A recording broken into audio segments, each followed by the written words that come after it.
Welcome to part 2 of our 2026 Big Ideas. Ryan McEntush explores the rise of what he calls the Electro-Industrial stack, a new foundation for how we build and power America's industrial future. Angela Strange identifies a critical turning point in financial services and insurance, where decades-old systems are finally ready for reinvention. And Sarah Wang reveals how a dynamic agent layer is emerging to overtake traditional systems of record, fundamentally changing how enterprise software operates. These aren't just forecasts. They're first-hand perspectives from investors driving change across American dynamism, financial services, and enterprise technology. My name is Ryan McEntush. I'm an investing partner on the American Dynamism team. My big idea for 2026 is that the Electro-Industrial stack will move the world. The next industrial evolution won't just happen in factories, but inside the machines that power them. This is the rise of the Electro-Industrial stack. Combined tech that powers electric vehicles, drones, data centers, and all of modern manufacturing. I think there are common tropes people report on. People talk about China's so far ahead.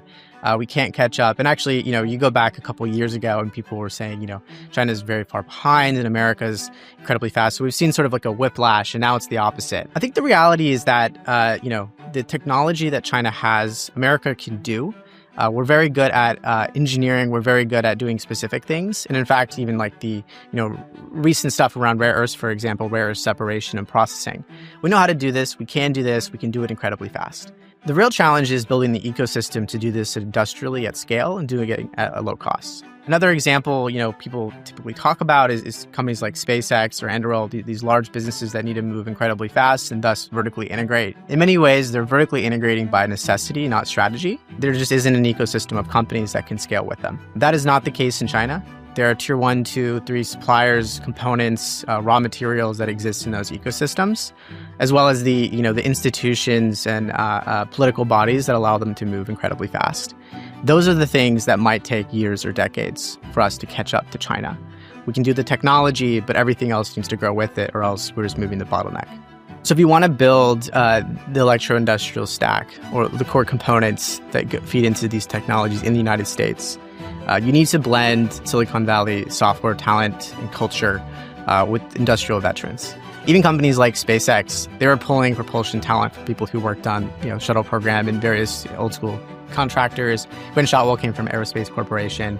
Like there is a world where you need this actual expertise. You need to know what's been tried before. There are smart people out there in these other companies, but you need to be able to move a lot faster. There's a lot of advantages of software today, so you need to be able to get the software talent that may not exist in these companies previously. You also want to co-locate engineering and manufacturing. Concepts like design for manufacturing are something that when you're tightly integrated on the same footprint or in the same ecosystem, you can move a lot faster. And I think also you need to build prestige around the mission.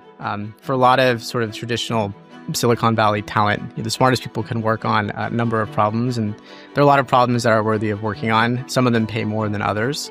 And so you need to attach sort of a prestige or a purpose to what you're working on and use that to attract the top talent. The way that software will affect the physical world is through these sort of embodied electrified components. And it's not just, not just a humanoid robot or an electric vehicle, but it's the batteries, it's the power electronics, it's the compute, it's the motors. All these things we're going to need to either reshore or vertically integrate within the companies who are building the end product. These are, very technical. These require a lot of expertise. These are very difficult problems to solve. But the companies who solve it and the countries who have the talent base in order to support it are the ones who are going to win in the 21st century. And as software and artificial intelligence get stronger and they start having, more of a presence in automation, industrial, military, owning these supply chains is going to become even more important. And I think as we look forward 50, 100 years, owning the supply chains today are going to have a lot of effects of who controls both the sort of economic and military powers in the future. I'm Angela Strange, a general partner on the AI Applications Fund. And my big idea for 2026 is there will be a dramatic turning point coming to financial services and insurance, where finally the risk of not replacing legacy systems will exceed the risk of change. It's already happening. Major institutions will let long-standing contracts lapse and implement their newer AI-native competitors. Why? The next generation of infrastructure doesn't just add AI. They unify the data from legacy cores, from external systems, from unstructured data, into a new system of record, enabling FIs not only to scale, but to take full advantage of AI.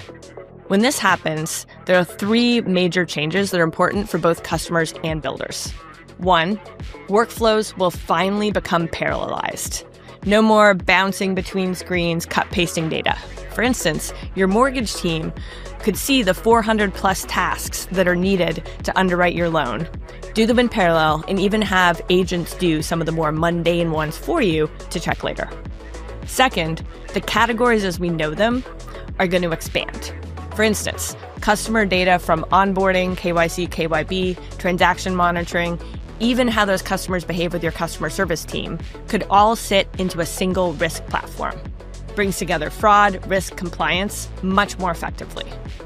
And then third, most excitingly for the builders, the new winners here will be 10x bigger. Not only because those software categories are bigger, but because software is able to consume a lot of the labor that humans didn't want to do anyways, or that banks or insurance companies couldn't hire for fast enough. So as the saying goes, it's not AI that's the competition, it's your competitors using AI. So the best banks, the best insurance companies will fix their plumbing and enable them to take full advantage and be the most competitive going into the next decade. Companies have been talking about this for decades. Why is it different now? Primarily three reasons.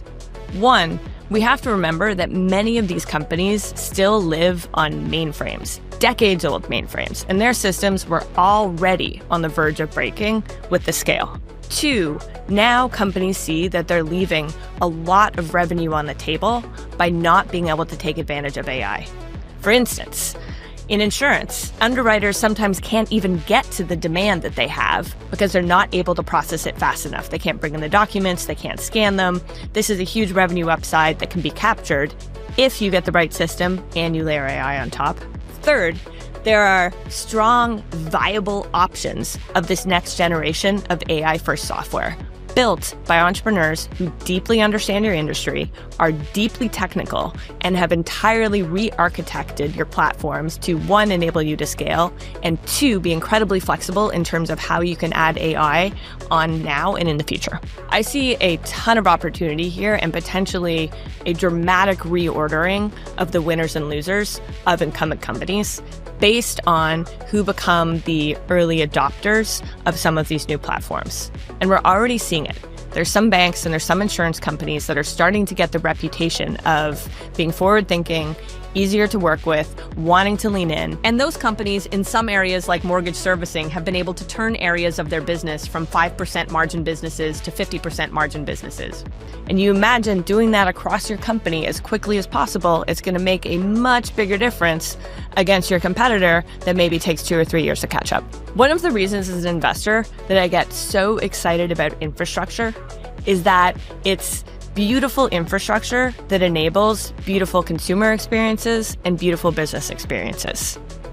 For instance, why does your bank market products to you that you already have? It's because your customer data sits in all of these different sectors. Why can't customer service agent A answer questions about customer service B if you call in about your banking operations? Now imagine the future of a unified data layer and incredibly smart people supplemented by agents that can understand your needs, help you with any product you already have, anticipate your needs in the future. That would be a beautiful experience for both customers and businesses. In 2026, we're going to see a dramatic acceleration for any company that has built a new AI-first platform that sells into this large industry. But the opportunity is massive. So if you're a founder who deeply understands or is deeply curious about any archaic aspects of banking or insurance, the opportunity is now. You can build your software faster and customers are ready to buy. I'm Sarah Wang, general partner on a16z Growth, and my big idea for 2026 is that systems of record start to lose their edge. A passive system of record layer stops making sense when agents can independently execute on assigned intent. I expect to see a new dynamic agent layer that actually makes sense for employees to replace legacy systems of record. This is a very exciting development on the long road of inserting intelligence into companies. I don't say that systems of record are losing primacy lightly at all. I used to work at a firm that almost exclusively invested in ERPs and other systems of record because of the stickiness of the data gravity. There was a wave of SaaS 2.0 that was well-funded and tried and failed to take on the system of record, mostly through a better UI. This is the first time that we've seen a genuine threat to that, and that's because the distance between intent and execution is collapsing. And that's creating not a 20 to 50% better experience for the user, but how you get to that magical 10x. Let's take the concrete example of ITSM, IT Service Management. This has traditionally been the domain of powerhouse company ServiceNow. I chatted with the head of IT recently who told me for the first time in his 2-decade-long career, he believed that IT support was fundamentally going to change. It will look completely different in 5 years. So why is that? If you think about the way that the old systems work, how long it takes to do something like request access to new software in the firm, and you contrast that with the ITSM agents that are arriving, they plug into your stack, and this type of request becomes nearly instantaneous. Through advancements in LLMs, you can now extract intent, you can classify the request type, you can map it to a known workflow, identify user entities, and the request from the user becomes fulfilled in a way that is efficient and accurate. So we think there's a couple of valuable layers in this new paradigm. Of course, there's the foundation model layer. We believe that stays valuable. But it's really the emerging agent layer that sits as close as possible to the user and is collecting data on that user, understanding user preferences that we think accrues value in the future. Based on everything that we're seeing in the wild, we believe this is a huge opportunity for new players to come in and win. Why is that? We're in a phase right now where the product is getting better on a weekly, if not daily basis, and you need teams that move fast. If you're going to collapse intent and execution, what bridges that is actually having an accurate or reliable solution for your customer. Otherwise, they're not going to use it. They're not going to trust the agent that you're building. That's why we're starting to see even agents built on top of classic, iconic platforms like Datadog lose to some of the new AI SRE companies like a Resolve or a Traversal. We're extremely excited about this opportunity, and 2026 is going to be the year that the dynamic agent layer overtakes the system of record.